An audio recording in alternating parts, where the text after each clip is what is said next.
सहकारिता को ग्रामीण अर्थव्यवस्था के विकास की धुरी बनाएगा।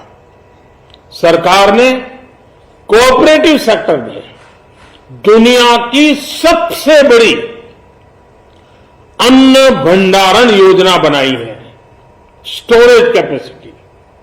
बजट में नए प्राइमरी कोऑपरेटिव्स बनाने के लिए एक महत्वाकांक्षी योजना का भी ऐलान हुआ है।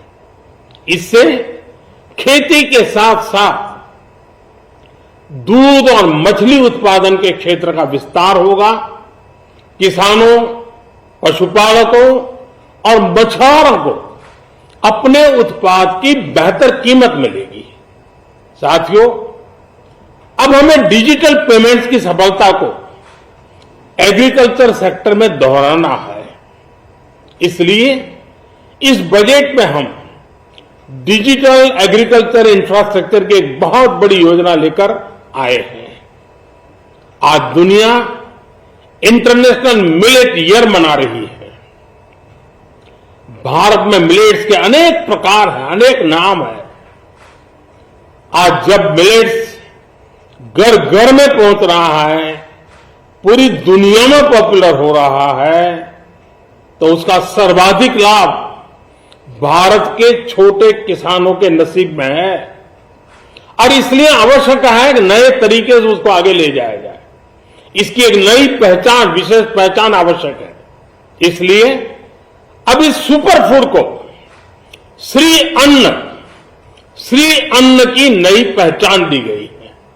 उसके प्रोत्साहन के लिए भी अनेकविध योजनाएं बनाई गई हैं। श्री अन्न को दी गई प्राथमिकता से देश के छोटे किसानों, हमारे आदिवासी भाई बहन जो किसानी करते हैं, उनको आर्थिक संबल मिलेगा और देशवासियों को एक स्वस्थ जीवन मिलेगा। साथियों, ये बजट सस्टेनेबल फ्यूचर के लिए green growth, green economy, green energy, green infrastructure और ग्रीन जॉब्स को एक अभूतपूर्व विस्तार देगा।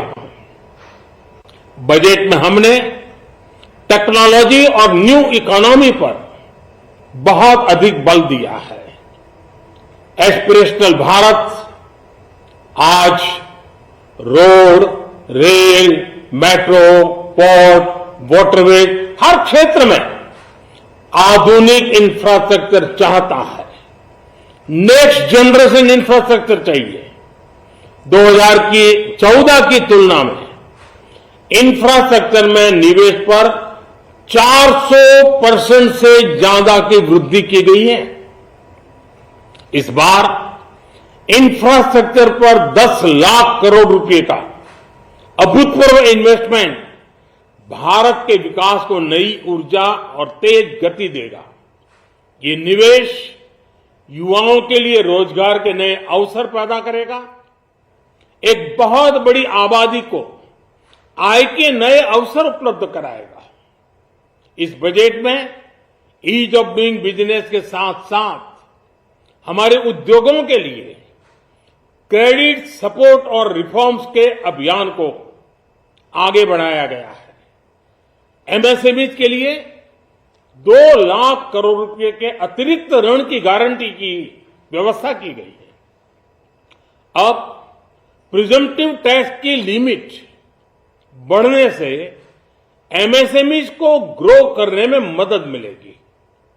बड़ी कंपनियां द्वारा एमएसएमईज को समय पर पेमेंट मिले, इसके लिए नई व्यवस्था बनाई गई है।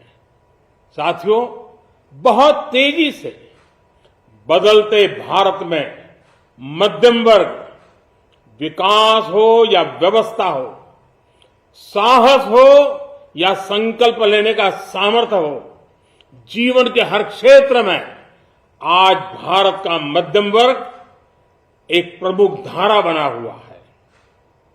समृद्ध और विकसित भारत के सपनों को पूरा करने के लिए मध्यम वर्ग एक बहुत बड़ी ताकत है। जैसे भारत की युवा शक्ति ये भारत का विशेष सामर्थ्य है, वैसे ही बढ़ता हुआ भारत का मध्यम वर्ग भी एक बहुत बड़ी शक्ति है।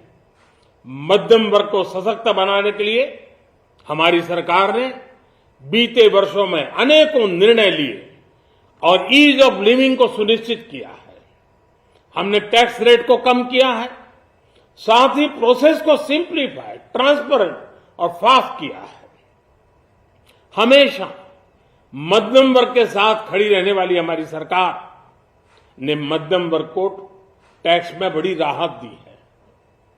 इस सर्वस्पर्शी और विकसित भारत के निर्माण को गति देने वाले बजट के लिए मैं फिर एक बार निर्मला जी और उनकी पूरी टीम को बहुत बहुत बधाई देता हूं और देशवासियों को भी बहुत बधाई के साथ साथ मैं आह्वान करता हूं, आइए अब नया बजट आपके सामने है, नए संकल्पों को लेकर के चल पड़े।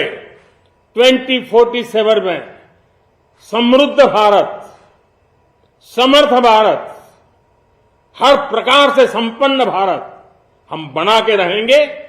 आइए इस यात्रा को हम आगे बढ़ाएं। बहुत बहुत धन्यवाद।